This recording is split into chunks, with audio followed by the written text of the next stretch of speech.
diteriaki begal, seorang penagih hutang tewas dikeroyok massa.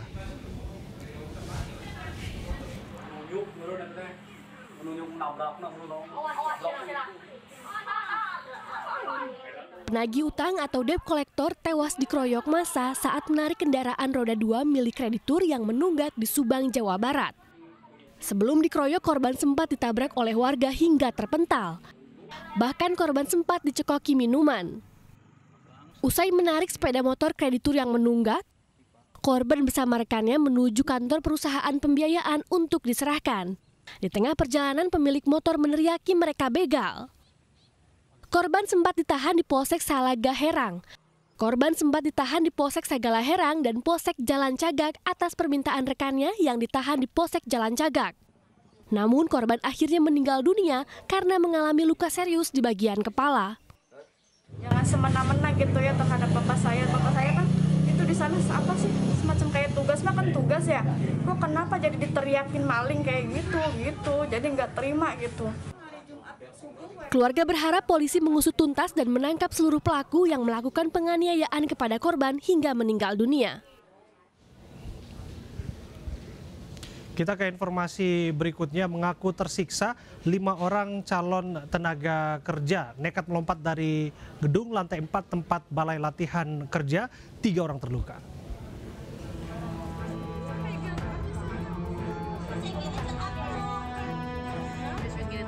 Salah seorang calon tenaga kerja wanita ini merintih kesakitan setelah berhasil kabur dengan melompat dari lantai 4 Balai Latihan Kerja Luar Negeri Sentral Karya Semesta di Jalan Rajasa Malang, Jawa Timur. Korban yang kabur bersama 4 temannya mendapat pertolongan warga setempat sebelum polisi tiba di lokasi. Dari 5 calon TKW yang kabur, 3 diantaranya mengalami patah tulang. Warga sempat takut ketika mendengar teriakan minta tolong calon buruh migran yang kabur. Peristiwa kaburnya buruh migran dari Balai Latihan Kerja ini pun diduga bukan pertama kali terjadi. Cuma 2 orang tuh minta tolong, tapi posisi saya nggak berani, juga dari suami nggak berani nolong. Minta tolong karena apa Mbak, luka atau bagaimana? Iya posisi Pak luka, udah dalam di sini semua 3 orang itu. Pertamanya minta tolong sembunyikan di rumah saya, tapi saya nggak berani. Terus minta tolong carikan motor gitu, carikan mobil buat saya ke rumah sakit gitu. Polisi masih mendalami kasus 5 TKW yang melompat dari gedung setinggi 15 meter.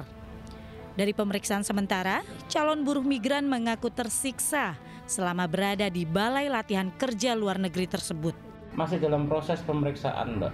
Masih proses pemeriksaan karena pada saksi-saksi tidak bisa kita paksa untuk datang pada malam hari itu juga karena situasi sudah sangat malam. Hari ini baru kita lakukan pemeriksaan. Polisi juga masih mendalami terkait legalitas Balai Latihan Kerja tersebut. Polresta Malang Kota juga belum pernah mendapat laporan terkait dugaan kasus pelanggaran hukum di Balai Latihan Kerja tersebut.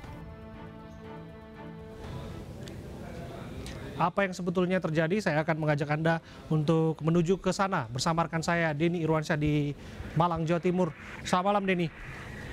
Selamat malam Abraham. Ya, langsung saja, apakah betul benar-benar ada terjadi penyiksaan terhadap 5 orang calon pekerja migran sehingga mereka nekat melompat? Baik, itu pengakuan bahwa adanya penyiksaan ini disampaikan oleh beberapa seorang korban yang tadi malam dibantu oleh warga karena mengalami luka patah tulang pada kaki. Warga membantu dan ketika itu warga merekam si korban yang sampai saat ini belum diketahui namanya ini menyampaikan bahwa dirinya capek, disiksa dan disekap, tidak pernah libur di balai pelatihan itu. Sementara itu dia juga menyampaikan bahwa sebelumnya ada temannya yang meninggal dunia saat Lebaran kemarin dan juga tidak ada pertolongan dari pihak tempat pelatihan hingga mereka akhirnya tadi malam, Rabu malam kabur. Saat mereka kabur berada di pemakaman umum oleh warga dibantu. 2 temannya menurut saksi yang 2 temannya yang luka ringan berhasil melarikan diri, sementara yang luka patah kaki dan luka-luka berat ini berada di makam dan ditolong warga. Demikian, Abraham. Oke, yang ingin kami ketahui pasti bagaimana kondisi ketiga korban yang disebutkan dalam perawatan saat ini. Baik, baru saja saya melakukan cross check bahwa menurut warga tadi malam dilarikan ke rumah sakit umum daerah Kota Malang. Ternyata saat kami ke sana, ternyata para korban tidak ada di sana. Dan baru saja kami juga menghubungi pihak humas Rumah Sakit Saiful Anwar, masih dicarikan identitas dari 3 korban yang mengalami luka-luka, apakah ada di Rumah Sakit Saiful Anwar atau bagaimana. Barusan saya juga wawancara kepada warga bahwa warga menyatakan warga khawatir jika mereka para korban yang luka-luka ini kembali kepada dalam balai pelatihan. Demikian. Satu pertanyaan terakhir, Denny, betulkah bahwa peristiwa serupa, entah itu pernah dilaporkan ataupun tidak, ini pernah terjadi? Pernah, benar Abraham. Saat itu bahkan pernah saya juga liputan 1 atau 2 tahun yang lalu kejadian yang sama dan di tempat yang sama.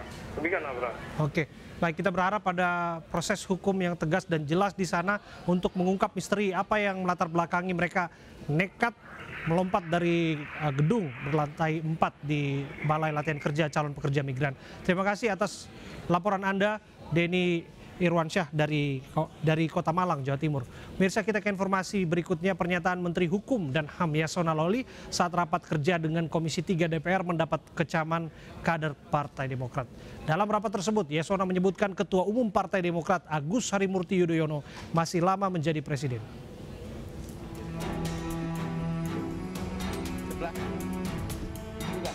Suasana rapat kerja Menteri Hukum dan HAM Yasona Lawli dengan Komisi 3 DPR RI jadi catatan serius sejumlah kader Demokrat.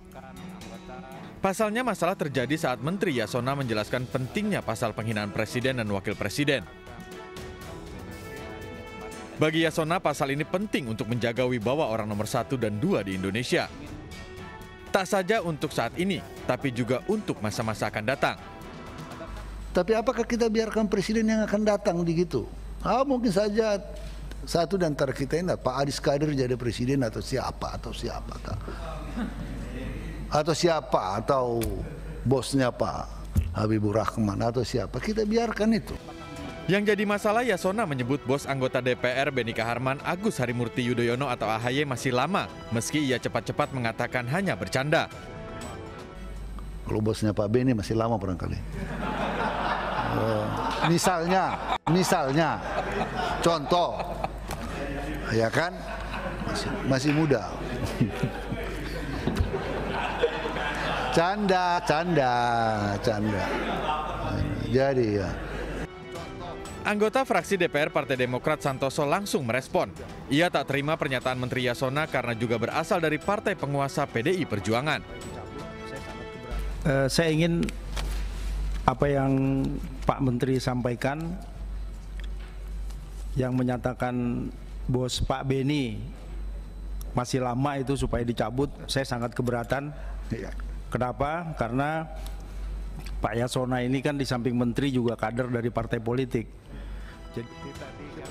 Pimpinan rapat buru-buru mencairkan suasana kalau Menteri Yasona hanya bercanda agar rapat tidak menjadi tegang. Kita ke informasi berikutnya. Pimpinan Front Pembela Islam Rizik Syihab mengaku pernah bertemu Kepala Badan Intelijen Negara dan mantan Kapolri saat berada di Arab Saudi. Rizik mengklaim pertemuan itu menyepakati pemberhentian kasus hukum yang menimpa dirinya.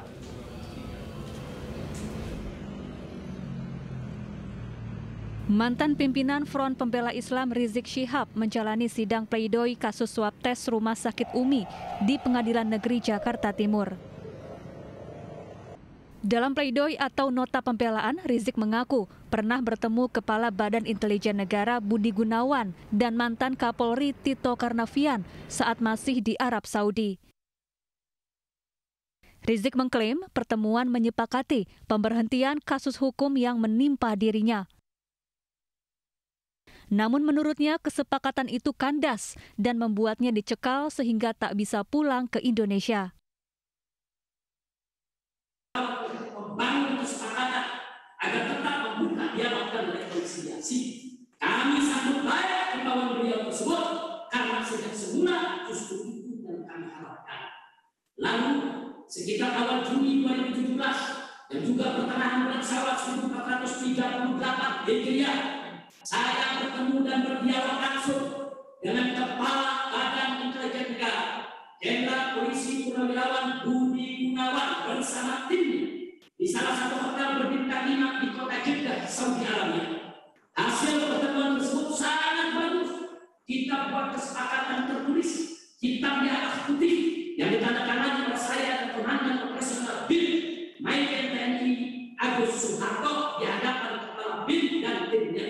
Yang kemudian surat tersebut dibawa ke Jakarta dan dipersaksikan serta ditandatangani juga oleh Ketua Umum MUI Pusat saat itu, yaitu Kiai Haji Ma'ruf Amin, yang kini menjadi Wakil Presiden Republik Indonesia. Sementara itu, Rizik menilai tuntutan jaksa atas kasus ini tidak masuk akal.